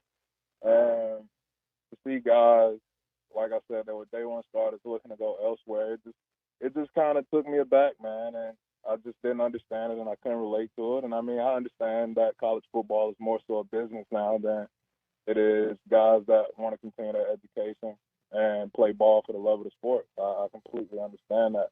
But at the same time, you would still think there's some type of pride and want you there to, cement your legacy and do things your way instead of just go jump ship and join another program. And so that's just how I felt about it, man. You know, I felt like they had unfinished business that they could have came back and taken care of. And like the new coaching staff that's coming in, it's not like we hired a bunch of nobodies. DeBoer's record, 104 and 12. Yep. You know, he's a proven winner no matter where he goes. And so to be left in the hands of a guy like that, and he's bringing in top tier coaches, I would have liked to see guys give it at least a year, give it a chance, and to see what Saban sees, and put your trust in Saban if that's who you came to play for, and you know, but that's not the case, and I mean, and that's okay, man. Coach Shank, Corey Miller, Christian's father here with you. Hope you're doing well. Thanks for being a part of our show. How do I say this? Well, you know, I'm hearing that culturally, football, and we noticed, and I went on a rant months ago about this, and I do believe that, and you're a coach, right, that kids are not the same. I mean, Nick Saban joked in the press conference, they don't make them like they used to, and he had the scar on his face, right? But basically, he's right. Like, kids are different. Kids are culturally different. Kids don't appreciate what you're saying. Kids don't appreciate the name on the front of the jersey anymore, the logo. They don't care about that. Kids care about the brand. Kids care about the bag. Kids care about, you know, how can I up my game, right? That's the reality of it. And when we in this situation now that the system called transfer portal allow or afford kids to be able to leave when they want to, especially now with Bama, they're going to chase that bag. A lot of them are going to be, you know, that guy to do that, and not like what you said. I love what you're saying. But unfortunately, that's not the kids that's on the roster anymore, right? And as a former Alabama national champion, I mean, how do you get that message even more across just by doing a video, which went viral? But do you think those kids even listen to that, or are they going to say, like they tell me, like, oh, you too old school, you just don't have no clue? Yeah, man, I mean, I feel like I'm just probably beating a dead horse and talking to a wall at this point, you know. That's not what kids are about nowadays. And I mean, and if you do find kids that are about that, then, you know, guys like Tyler Booker and Jalen Milroe who decided to stay, who wants to carry on the standard that they helped build, you know. It wasn't just riding the wave, you know, they actually bought into what Saban was saying, and they're bought into the Alabama brand, and that's rare now. It's very rare. But at the same time, with NIL being the way it is, you know, I'd be hard pressed to turn down $500K or whatever it may be to jump ship, man. But like I said, me being an Alabama kid myself and knowing the history of Bama, and you know, I probably still would have stayed just because that name on the front of the jersey has always meant something to me, and it still does to this day. Absolutely, man. And you definitely wore it with pride. And speaking of that, when you just a two question deal for you. So first, when you look at this offensive line, is there anybody on the line that you feel kind of resembles your game or that you're a big fan of? And two, I want to ask you, and I don't know how many interactions you might have had, but you were at South Alabama at one point. Did you spend time with Coach Womack while you were there? Yeah, so I was actually part of Womack's academic staff for athletics, man. I worked only with football, and I worked on the offensive side of the ball. And nice. So I worked hand in hand with Womack and getting those guys right, getting them graduated, and making sure they stayed eligible. Nice. Man, he's a great guy, man. He's a great guy to work with, a great guy to be around, and he knows ball. He knows what he's talking about. He built something strong down here at South Alabama. And I'm looking forward to see Coach Major Applewhite continue that. No doubt. Is there anybody on that offensive line right now that we've got at Alabama that you feel kind of resembles your game or that you're a big fan of? Man, I'm a Tyler Booker fan right now. Yeah, me too. We rocking with Tyler Booker, man. You know, I want to see the kid continue to improve. I mean, as far as my game goes, you know me, man. I was high energy and I just wanted to maul people. Yeah. That was nothing finesse about my game, you know. But that's the way it had to be when you block for guys like Derrick Henry, right? Yep. You didn't have time to finesse and be in the way. You got to roll grade and make stuff happen, man. But I think Tyler Booker has that, and I want to see that from him this year. Alphonse Taylor is our guest here on the Miller's Edge, two-time national champion. He was a mauler, as you just heard, on the offensive line. He was. Well, big strength, man. It's clean I would say, someone just said on the YouTube that talk about Jaden Roberts. That dude like a cartoon character. I mean, that He's dude's a big scary. dude. I don't want to like meet him in the alley at night. I mean, that dude would be scary to like run up against. You know what I mean? I ain't been scared of nobody, bro. I played against some dude, but when I look at that dude, I'm like, I don't know, bro. I'm about to step back. I'm about to get something in my hand for him. But let's talk about. You talked about Coach Womack and coming here. We talked to a guy that covered Pat Greenwood, who covers South Alabama, does the games on ESPN2. Had to give us a lot of great information. But when you talk about this new staff, put yourself in the shoes. You talked about Saban and playing for him, the standard, the process. Now you get a new guy that you don't know, right? You get a new guy that's from the West Coast, Pacific Northwest, don't know the area, so to speak, here. Just tell us what would your thinking be, though, in that locker room. I mean, would you be more like the Tyler Booker who stands out and try to keep guys together? Or would you have some questions on your own because you haven't been recruited by this guy and you don't really know nothing about his staff? Well, I mean, first off, you're playing at the University of Alabama, so obviously you're good enough to play for this guy that's coming in, right? Yep. And second off, I mean, I would say, like I said, I'd give it at least a year to try to fill it out and see how things go. And if me and that guy just don't mesh and things don't work out, then I'd be looking to go elsewhere. But, guys that aren't even giving him a chance because they feel like they got a whole new coaching staff and they're transferring, well, what do you think you're going to get when you transfer? A whole new coaching staff plus a whole new list of teammates. So that's weird with that being one of their reasons for transferring. But I would definitely fill them out, fill out the new staff, and see how things go. That's fair. That would be my approach as a player. But to be fair, like you mentioned, I mean, if somebody was hanging $500K over my head in a Mercedes Benz to go to Georgia, not gonna lie. No, that's a Lambo, but Shank, you couldn't fit in the Lambo, bro. You got to figure another car out. They'd have to get Shank, big F550 or something. Oh man, but Shay, I guess before we let you go, and I appreciate you joining us, man. I know you got a busy schedule, but I guess before we let you go, man, I guess that's the $1 million question, literally, man. Put you on the spot. I know you kind of alluded to it, but I'm gonna give you a little scenario. All right, say you're in these shoes. Right, new coach comes in. You're Alabama through and through, but you're a prideful guy. You took great pride in playing here, like myself. You're from Alabama. If let's say a title contender, they call your phone, they call high school coach phone, and say, hey, we got $700K for Big Shank to put his name in the portal, and we just said, hey, we got to go do the big body bends because the Lambo's a little small. The big body bend, $700K. You taking that to go to that other contender during this madness, or are you gonna stick it out and you're gonna be Alabama through and through?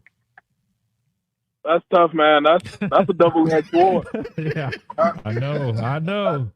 Double-edged sword, because with me, like, all right, let's go ahead and say it. I'm staying, man, because in this day and age, let's not act like I wouldn't be getting paid anyway. So let's no, that's I should have threw that in the equation. Alabama's going to give you $200K because their NIL might not be what the other program. So they're going to give you what they can. They got you $200K. Yeah, I mean, you give me $200K, man. I can stay at Bama, and things are good. I'll stay because my mindset is anyway going to a place like Alabama. NFL is the big goal, right? Yeah. NFL is the big goal. So. You got me on full scholarship. You gave him, I could probably get a car out of the deal some kind of way. Give me $200K, I'll go get my own car. That's fine. There you go. No. You let them give you the car, bro. Listen, Shay, before we let you go, I got to say that. I mean, I'm sitting here. If you go on YouTube, you go back and watch it, you probably see my facial reaction when you said that. Because I don't know any brother that I played with that gonna turn down seven. See, I ain't smart. Hey, look, South Carolina, I went to the Gamecocks. Listen, I went to South Carolina, University of South Carolina, and I don't claim to be real smart, right? But I know 700. It's more than 200 plus a car, and I know that based on what all these people have been telling me, you got to get your education because less than 1% of all college athletes will get a chance to play in the National Football League. Therefore, meaning I got a 99% chance, Shank, that I can't even sniff the NFL. So if I got a chance right now today to make 700 stacks. I mean, that's what these kids are dealing with. I'm telling you right now, I would have forgot about South Carolina real quick. For 700. But you're I not wouldn't solid. even You're not said South solid, then, Carolina. man. You're not as solid as Shank, man. No, what I was broke. I was broke. Like I said, I'm not mad. I'm not mad for guys that are transferring. I'm not mad at all. I don't want nobody to misconstrue that. I'm not mad. I wish them the best, man. You know, it's a pride thing for me, man. It's a pride thing for me. But like I said, I'm a Bama kid, man. And so if I can stay home, $200K, and like I'm thinking NFL, and like I'll put it this way. If we could take that 2015 team and give them NIL, our offensive line just won the Joe Moore Award. That's Derrick right. Henry on the Heisman. You don't think I'd be able to get more than $200K at Bama? Yeah, hey, look, man. Bro, I'd have gave you more. I'd have gave you more, Shaq. I'd have gave you Okay, 350. man, look, I've been thinking about it. 2015, we had NIL. The whole offensive line would have had an endorsement deal with IHOP. Oh yeah, easily. And we would have did pancakes of the week because we were grimy. That whole offensive line was grimy. Yep, you're right. And And so you're gonna need a lot of pancakes with blueberries and strawberries on the top. I'm telling you. Look, I pour whatever they want me to do. Yeah. But Dang. that's my mindset about it, man. It's more than one way to skin a cat. Is the old. I respect that, bro. That's totally different going against the grain in this particular situation. But mad love and respect for you for that, Shank, because I know Alabama fans that are listening would wish that a lot of these guys like Julian Sayin and all these other guys, Caleb Downs, would have had that same approach. But unfortunately, it's a new era of football. No doubt. Well, Shank, man, we appreciate you, man. Like I said, I know you're busy, but thank you so much for hopping on kind of last minute. But glad you're doing well, man. We had to catch up again. But, man, you're welcome on anytime. Anytime you want to come talk some ball, you're welcome to come on the show or the podcast. Man. Be a regular, talk some ball with us. We need some offensive line help. If you're into coaching, you said coaching. Go see. We need to maul some people. That's right. Most definitely, man. I'm happy to be on anytime. Thank y'all for having me. And as always, roll tide. Yes, sir. Roll tide, Shank. Big Alphonse Shank Taylor just joined us, man. That good stuff, man. Always love catching up with those guys, man. It kind of makes me kind of reminisce about those times, man. Old school, man. Shank even had the old school face mask, man. And granted, I was a young pup. Didn't he used to have a towel on all the time? Yeah, he had a towel. And I was doing my special teams thing that year, but when I was on that scout field, man, Shank me pulling. I was like, oh hell. But Dominic Jackson, that right tackle. Oh, I can't do that in practice, man. Hey, would have needed some ice when I finished with it. I would have been 10. I've been cutting them up. Boy, you talk about it. Well, we had some big old boys on that line in 2015. He's right though, man. That they won the Joe Moore Award that year, man. They were paving the way for Derrick Henry, man. So I hate that we didn't have NIL back then because. I mean, I was on special teams. I wouldn't have been making nothing. But those guys, could you imagine what Derrick Henry would have been making? Come on, man. Derrick Henry? Oh, dude, he would have been. Listen, Shank, I ain't gonna lie to you, Shank. If you watch this replay, brother, look at me right here. 700,000. I know you love Bama. I know you're a Bama kid.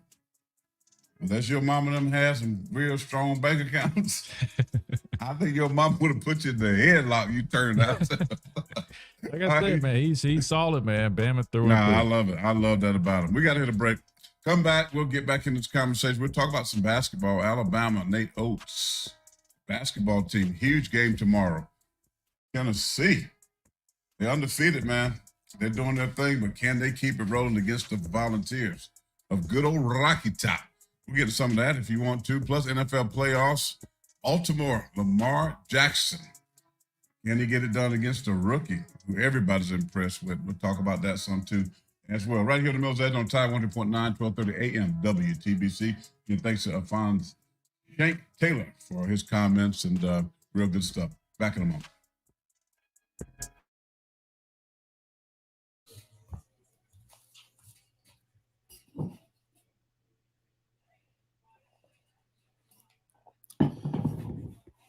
Oh, man. What you guys think about that Shank interview, man? Or better yet, let me ask you guys, if it was you, if you guys were in this situation, because everybody's got an opinion now. Let me put you guys on the spot. If you were playing and you had that scenario, stay at Bama for $200K, your Coach Saban just left, all this madness is going on. or a title contender, Texas, Ohio State, one of these programs, they're offering you $700K to come. What are you guys going to do? Leave that comment below. If you're watching the replay, I definitely want to hear that too. But right now, let me know what you guys think. And while I'm at it, if you haven't already, man, like the video. That always helps us out. Subscribe if you're enjoying the content. We're going to keep this coming at you. Keep up with us that way. You can always follow us on all social media platforms at The Miller's Edge. We appreciate it. Am I missing anything? Dang, we're already about to come back from break. Somebody said leave. Dang, Ty, I feel like you're a big Bama through and through person. $700K, dang, that's crazy. See, now y'all will say y'all gonna take the money, but y'all mad at these guys. Come on, man. I'm just messing with you guys.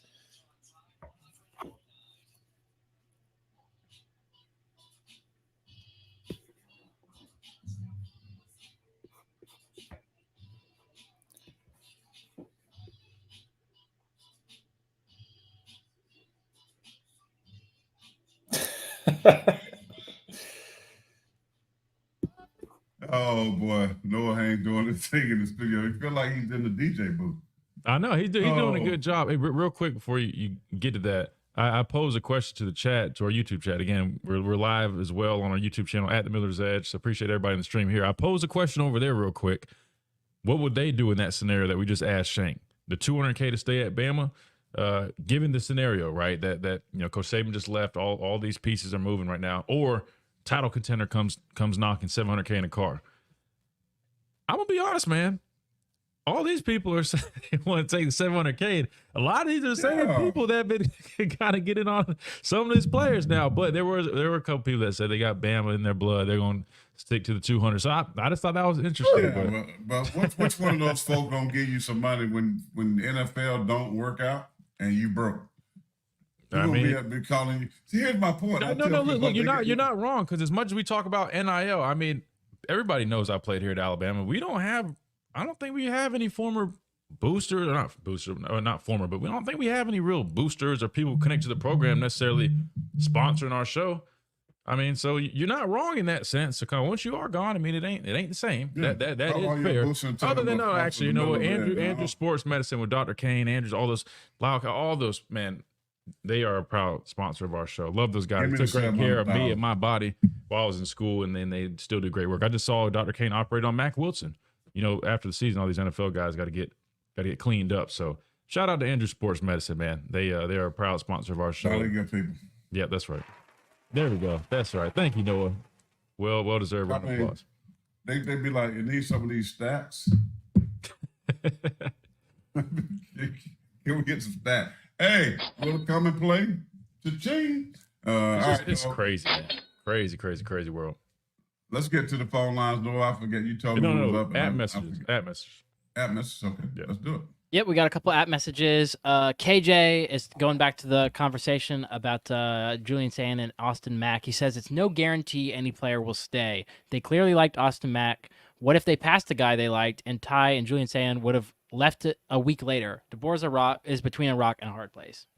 I agree with that last part. Yeah, I mean, that's the same thing I said about the fan base right now. I mean, you can't please everybody right now. I mean, right now, everything is just all over the place. But, I mean, that's a fair point, too. They like the guy. I mean, there's no guarantees anybody's going to be around. However, if it was me and I knew, and just say that Sayin planned and anticipated being here, I wouldn't have brought somebody in. That's just me, though. I'm not the coach.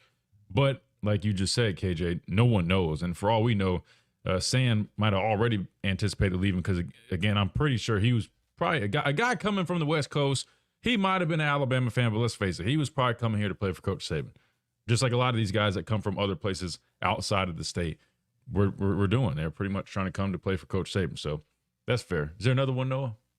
Yeah, we got an interesting one from Rodney and Gordo. He was asking a little bit about what Saban's first two recruiting classes, where they ranked, and that is 2017 was 12th, and the 2018 was 3rd. And he says he's thinking our next two will be the same. He's calling it now.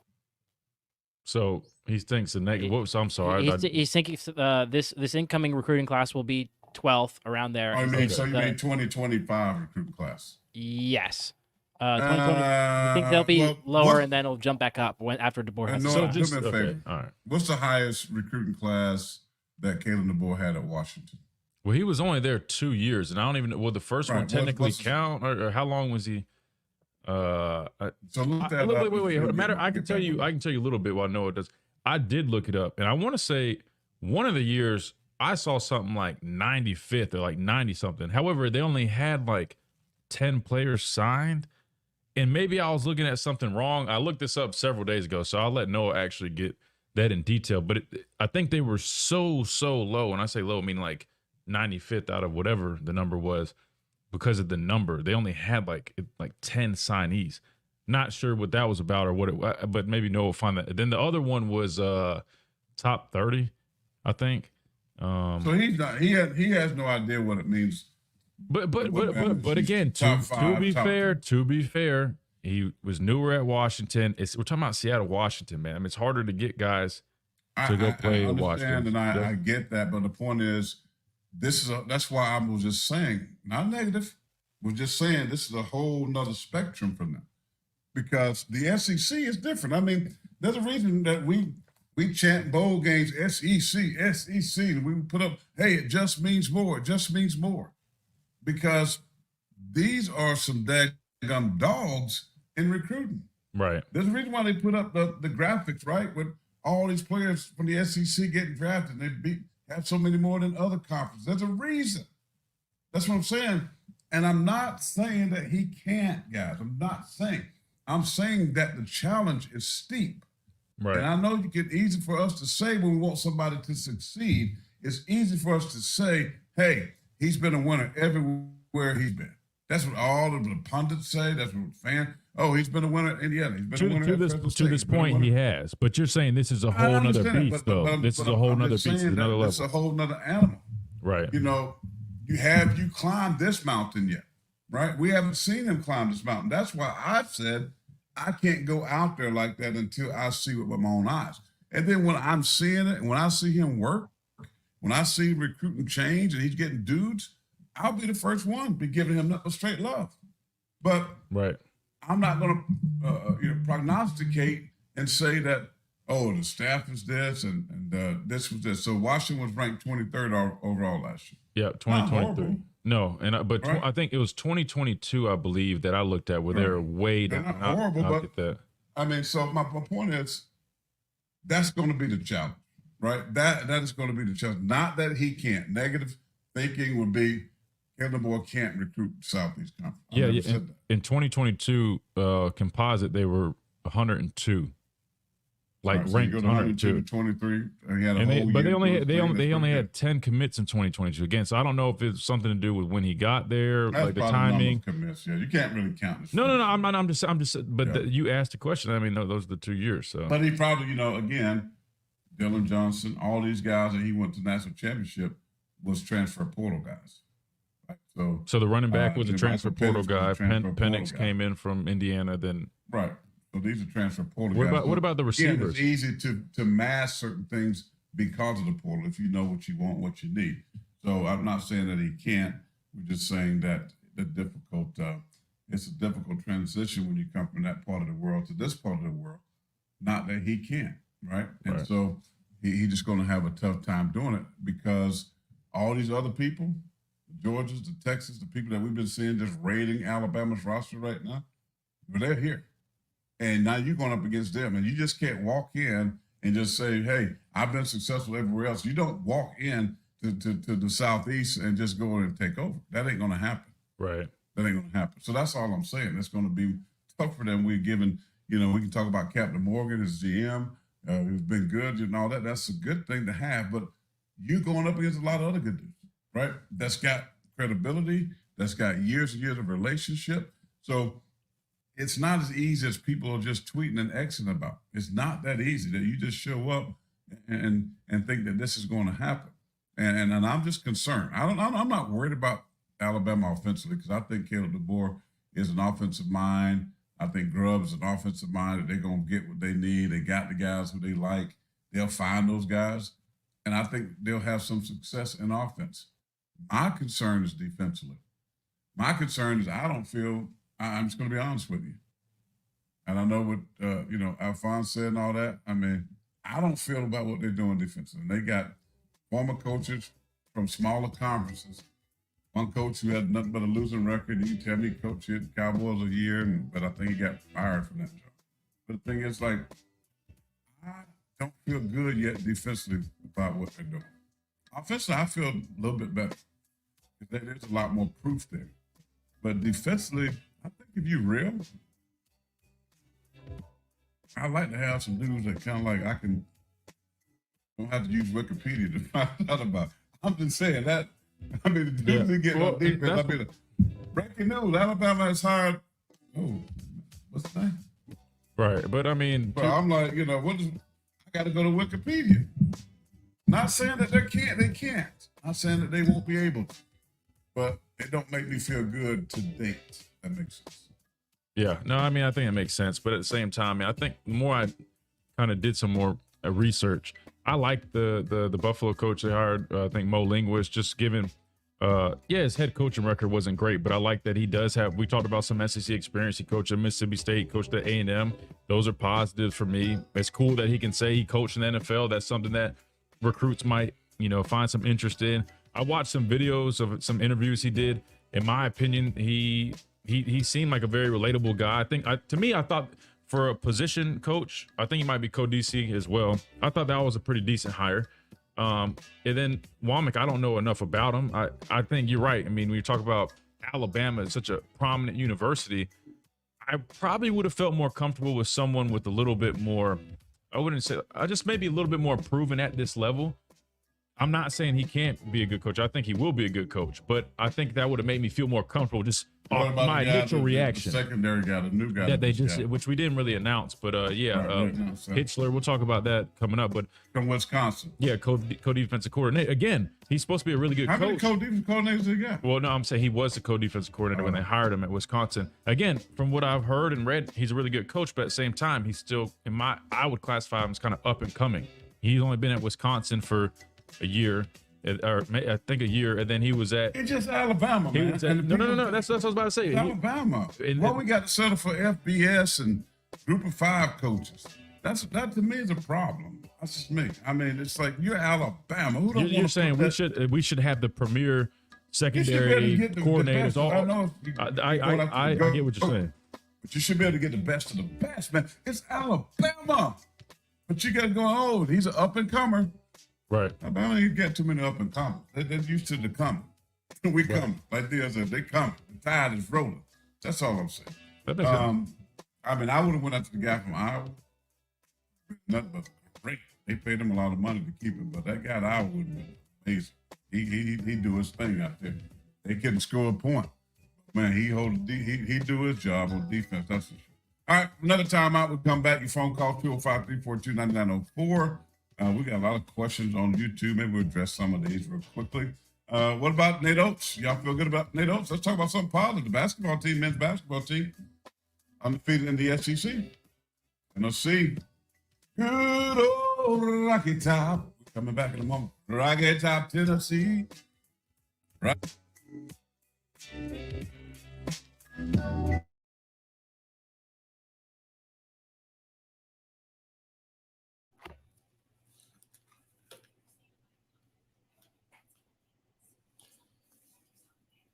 Yeah, what are your thoughts on that? And we didn't even actually mention that. We probably need to, but yeah, I think it's Coach Hitchler. Let me pull it up. Colin Hitchler, I think. But yeah, no, that's kind of how I feel about and the hires on the defensive side. I think they're solid hires. I wouldn't label them home run hires just yet, just because again, I think they're up and coming coaches that have shown some promise, but they're just not as established as somebody like I don't know. I mean, one of these coordinators that have been doing it, years. Say you got like I guess my example would be a guy like Glenn Schumann. I know he's still on that kind of up and coming track somewhat, but he also has been responsible for back-to-back national championships. And behind the scenes, he had been in a very prominent role here at Alabama. People just didn't really know about him because he wasn't like an on-field coach. But nonetheless, I think this staff. I'm going to speak on the defense. I think offensively. I mean, we know Washington's offense is, they were very effective. I think these guys definitely are probably an upgrade on that side. But yeah, defensively, I'm curious to see how this all kind of takes shape. But I think they're good coaches, but people are just going to have questions because, I mean, again, you're talking about guys coming from South Alabama, Buffalo, things like that. All right, here we go.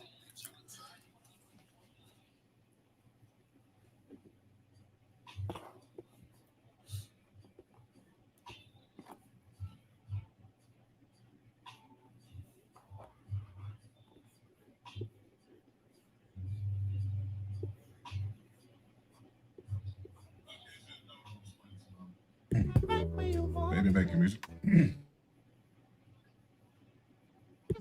I'm just trying to get more people to come here. Oh, wow. I believe it.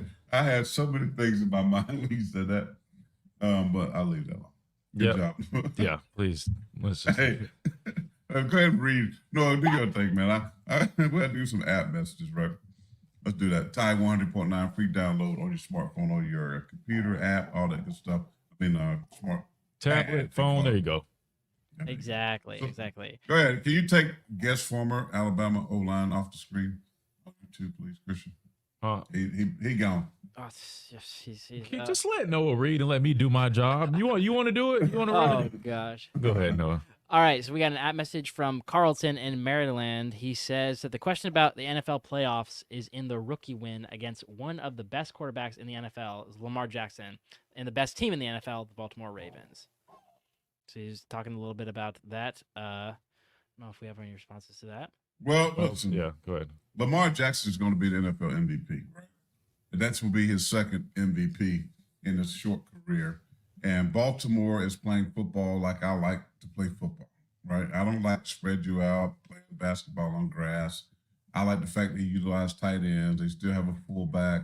They run the ball, and they got a quarterback that's electric that can do some things what he wants to do them, right? But yet he looks to throw the football down the field.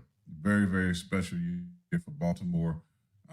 They're going to take on the Houston Texans, which is a big surprise.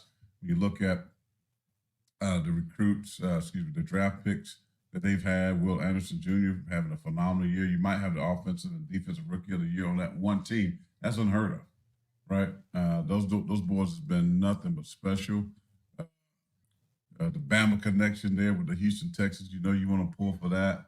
But they're playing the Baltimore Ravens. They were excellent last week, but unfortunately, I think where everything is bigger in Texas, they're going to be home next week on the playoff couch. I think it comes to the end. But a phenomenal year. There's no doubt. Phenomenal year. The draft picks were amazing. The team was amazing. And you applaud the year that they've had. But at the same time, the Ravens, I think they're destined to get to the Super Bowl and probably win it. So Lamar Jackson will be able to do his thing. Respect. Yep. We got another app message, Johnson, South Carolina, talking about the conversation we've been talking about the whole show. He says, we said Brian Kelly wouldn't be able to recruit at LSU. We were wrong. I'll just wait and see with DeBoer. Well, he loved his family. Brian Kelly was about the video spinning around and how to put his arm around the folks. I'm so happy to be down here in Baton Rouge with my family. Yeah, like faking the accent. That was a little weird. Yeah. And then he was like dancing weird. with the recruits. But it's LSU. But it's LSU for one. You got to win this. It's a small state, right? Alabama, Nick Saban's been great plucking some of their best talent from LSU or from Louisiana. We never said he couldn't. Again, let me rephrase. We're not saying, or I'm not saying, Corey Miller, that Kalen DeBoer can't recruit. What I said was it's going to be extremely difficult. And LSU, Brian Kelly's done a nice job. And by the way, he may not be there. Let's see what happens with Jim Harbaugh. I feel like they're going to promote from within with the offensive coordinator, but maybe not. But the only thing about the difference though between Brian Kelly and DeBoer also though is Brian Kelly was at Notre Dame for like years, right? And I know that's not the South, Southeast, whatever. But I feel like you have a much better chance of being recruited by Notre Dame and also some of these Southeast schools than you would have Washington the past couple of years. I mean, DeBoer was only at Washington like 2 years. Then before that, he was at, what was it, San Diego? Fresno State. So again, that's a little bit different, but I get that. People did say that about Brian Kelly. Yeah, so and they did say that, but again, like my dad said, I think he will do solid at recruiting. Will it be what Coach Saban's been doing? I don't think so personally.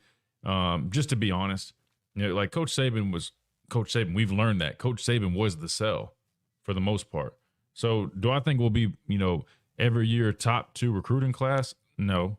I think we have a chance to kind of stay within the top 10 as long as we go about doing it the right way, getting the right guys involved. We're seeing guys like Denzel Duvall, Josh Chapman, those guys having boots on the ground, Jamie Mosley, right, working Mobile, working the state of Alabama. That's huge. That's going to be critical because you got to win the in-state battle first and foremost. Alabama has a plethora of talent in this state. You've got to win that battle. That's huge. And it starts this weekend. You got Ryan Williams, former commit, wide receiver. Guys are saying that he could be a program changer like Julio Jones.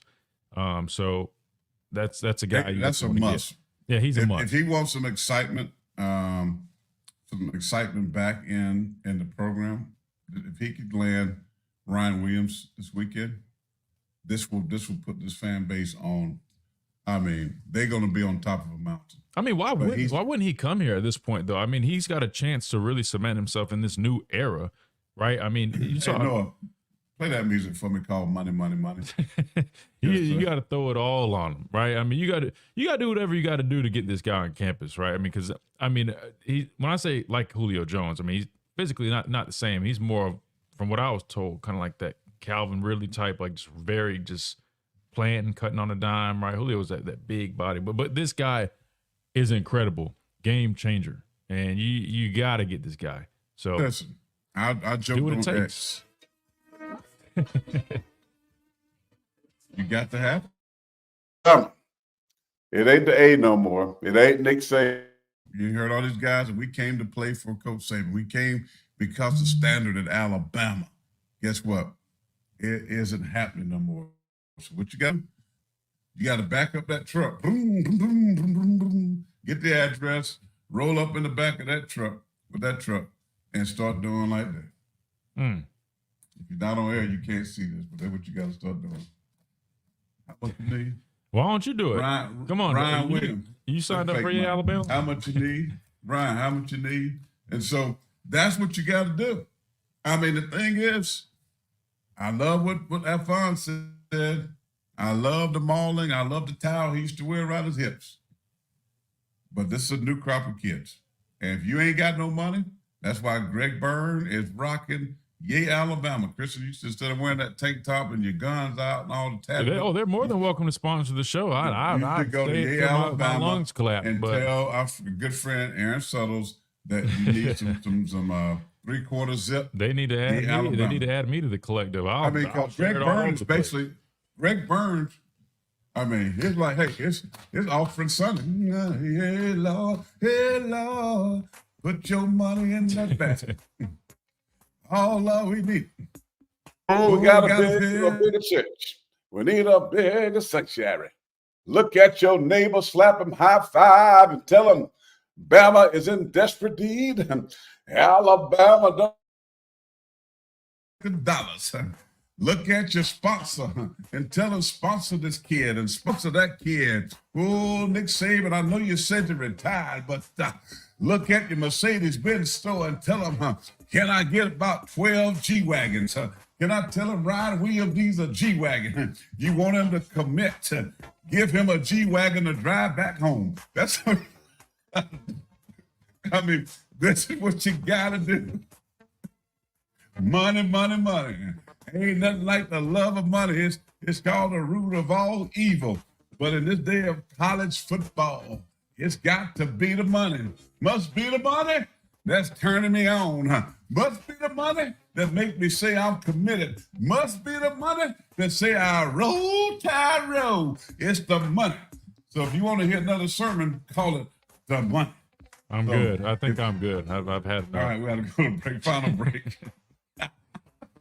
I think everybody's What's good. wrong with these kids, man? I don't All we know. can do is laugh about it and have a good time. All right, final break. We'll be back. It's on the top 100.9. It's the home of Alabama Crimson Tide Sports. The money.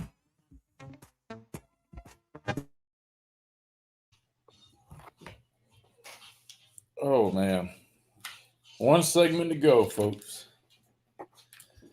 What do y'all think? Do y'all think Ryan Williams is going to? Do you think he's going to commit? Do you think we'll seal the deal or what? I definitely think we'll get a commit or two this weekend. Hopefully, he's one of them. Somebody said, "Did y'all see Isaiah Bronco?" I mean, how many cars do these dudes have at this point? They must just be renting them. Got to be. Let's see. So they're saying Williams kind of like Smitty, rug speed. That's why I was saying kind of like Calvin, man. Fast, spread the defense out. I hope we get him. That'd be huge. Let's see. I think he's going to get a bag from Auburn. Yeah, trust me, they definitely going to pay. I mean, we already know that.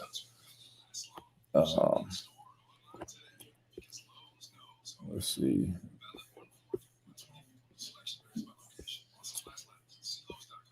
Let's see what we got.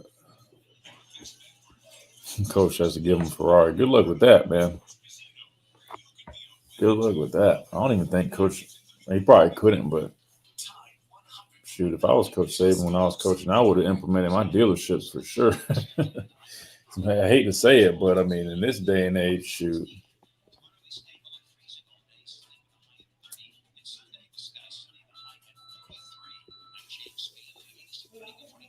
Let's see. All right, here we go. We're back on. Last segment. If y'all got any questions, go ahead and throw them in the comments, man. Make sure you like the video if you haven't already.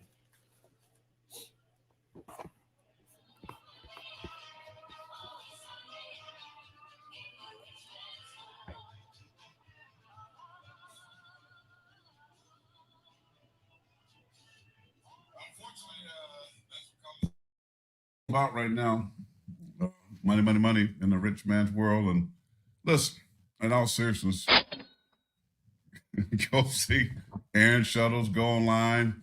Hey, can we get the line and put it up there, the address so folks that want to join Yay Alabama? We invite you to. We encourage you to do that. And again, I work with a collective here with the University of South Carolina. I'm just being honest with you. I know the importance of it. Don't like it, but in all seriousness, Alabama need all the help you can get because you have to look at what's sustainable and what's not sustainable. What's not sustainable is going to boosters all the time, over and over, every single year, asking them for money. That's not sustainable.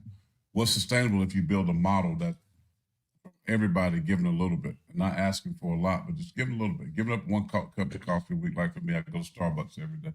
So if I gave up, 1 cup of coffee a week, that's $20 a month, $25 a month. So I can say, hey, I would give that to Yay Alabama. I mean, and if you get, 100,000 people doing that, you at least have a good comfort zone of money that you can definitely help your team. And just to be honest with you, all these guys are not getting up. We talked 700 and 500,000. Most guys are not getting that kind of money. Right. They're not. Just some of the bigger guys. So no matter what you hear out there, you're not getting that kind of money. That's not real numbers. Real quick, just shift gears. It's our last segment. I went to the women's basketball game last night, and it was really good. It was the largest crowd in women's basketball history in Coleman, I believe. About 5,000? It was about 5,000 plus, but it was, man. In that first half, they were up by 1 going into the half, and then unfortunately, the second half, those LSU girls kind of got it together. But talk about, man, they've got some studs. I don't like LSU's coach. It's annoying. Gosh, she's annoying. Yeah, she got a drip though. She had the jacket, the Tiger jacket. But she always wearing something fancy. Yeah, she is. Let's go, girls. That's right, Noah. But hey, I will say, man, I enjoyed it last night. But it was, I was hoping we could have pulled that one out. But Angel Reese and Haley Van Lith, whatever his name is. They're good, man. They got Speaking of cheating, Speaking of cheating in NIL is LSU women. They went and bought Angel Reese. They bought the other point guard, the lefty girl from Louisville. It's not just that. It's baseball, too. Remember? I mean, Paul Skeens transferred in from Air Force. I mean, they do a lot of chicken finger selling out there. I mean, what's that place called? The Chicken Finger place out in Louisiana? All these chicken fingers. But they are big sponsors and big of the LSU program out there. I'm saying it, but I can't remember. Real quick, too, before we get to one last phone call, is Alabama basketball team will play Tennessee tomorrow. Nate Oates, of course, got public reprimanded by the SEC, Greg Sankey, about putting his hands on the opposing team. That was Missouri the other night, but that's all he got. No fine, no missed games. But I think it's going to be a great game. And I think for Alabama, who's undefeated, if they want to make that mark this year to be the standard in basketball, this is the game that they have to win against Tennessee. Should be fun. Should be a Auburn. good game. You got Auburn next week at home. That's going to be. And then you got Auburn during the week. So you got two of the best teams in conference here in the next 5 days. So Canes, thank you, Dr. Crystal. Canes Chicken Fingers is the place that supports LSU sports. But I think Alabama, it should be a great crowd at Coleman. Should be a great turnout. And so hopefully they'll be able to get things done. Well, I think they play on the road at Tennessee. Oh, they're on the road at Tennessee. Then they play Auburn at home, right? Yeah, that's right. Yeah. Misspoke there. No, you good. Real quick, we do have one final phone call. Let's take that, Captain Noah. We got Tyler from Atlanta. What's up, Tyler? Tyler. What's up, guys? Coach, ain't nothing about that preaching you were doing earlier, man. They call that hooting down here in the South, man. What they call it? Hooting. He was doing a bunch of hooting and hollering, huh? No, that's good preaching right there, man. My dad's a pastor, but listen, every day I wake up, man, I try to give Coach DeBoer a chance, and he's letting me down. I cannot err on the side of positivity. If it's, I just think that this is complete negligence and arrogance, in my opinion, to not even let this kid go through spring ball to see if he can spin it to your liking. I understand that you got a guy that you've been developing, but to undermine the hard work and dedication that Nick Saban has been doing, recruiting this young man, who not only did he didn't even start out as a number one quarterback ranked, he kind of worked his way up through talent evaluation. And so it's like you're telling me that you trust your eye better than Nick Saban's eye, a guy who's the greatest coach of all time. And I'm just completely distraught. I mean, it's just, like I said, just negligence. The first thing he should have done, he should have never even brought him into for competition. Like you said, you should have been praising this young man, just trying to get to know him, establish a relationship with him, just seeing what you got. If Coach DeBoer is fired, I guarantee Coach and Christian, the first thing he will say in a podcast, 5, 6 years, whatever, 3 years from now, maybe tomorrow, hopefully, but the first thing he'll say is, I completely mismanaged and misunderstood how serious football is in SEC. I mismanaged my roster. I mismanaged my coaching staff. And I also underestimated the talent that Nick Saban awarded me. And if I can go back and change things, I would do things completely different. I think that's going to be the first thing he's going to say. I mean, he just hasn't done anything within these 7 days that he's been hired to show me that he's ready to compete in the SEC. I don't know about you all, and I just can't err on the side of positivity.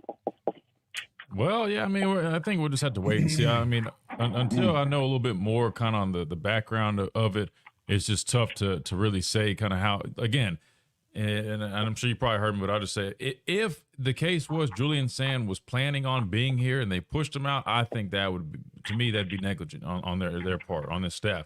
However, if he was already leaving, he was already leaving. And then that's not a bad idea to bring in one of your guys, a young guy who's going to have 4 years left of eligibility that you might have been high on. So, again, before I do any finger pointing, I'd rather get more of the facts. But I can understand kind of where those thoughts would come from, just kind of from the surface level. So. Yeah, question on it. I mean, we don't know. I wish we can get Julian Sayin on the phone and have an interview. That's what I'm gonna try to do. I love to hear what this process was. Yeah. 2 things for Alabama Nation, and Coach DeBoer will be on SEC Network at 4 p.m. Central. Oh, wow. So well, you said that's confirmed. So he'll be on SEC Network today? With Paul Feinbaum, 4 p.m. Central. With Okay. Paul Julian Feinbaum. Sayin? No, Coach Julian- DeBoer. No, Coach DeBoer. Well, And, I'll be tuned in. And maybe we'll have to do a video on that. Maybe we'll maybe Ryan in the game, maybe they carry it live. or maybe Ryan and them with the game. We'll check that out. But Tyler, we got to get out of here. Got to make room for Ryan Fowler. We appreciate you, man. Hope to talk soon. Maybe next week. Yes, sir. That was Tyler from Atlanta. We appreciate everybody that's been tuned into the show. It's a new week, our first week of the new schedule, 12 to 2. Thank you guys so much. Thank you to everybody. Had a good week. We had a good week. hanging out Thank y'all. with us. Thank y'all, you too. Yeah, clap it up for everybody, man. All the supporters, all listeners, man. It's been a phenomenal week.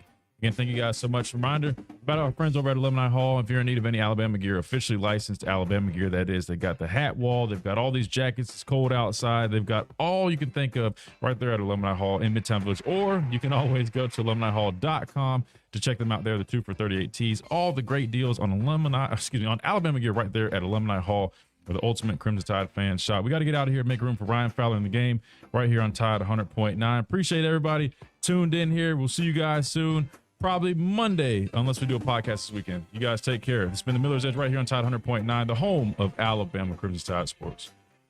Thanks.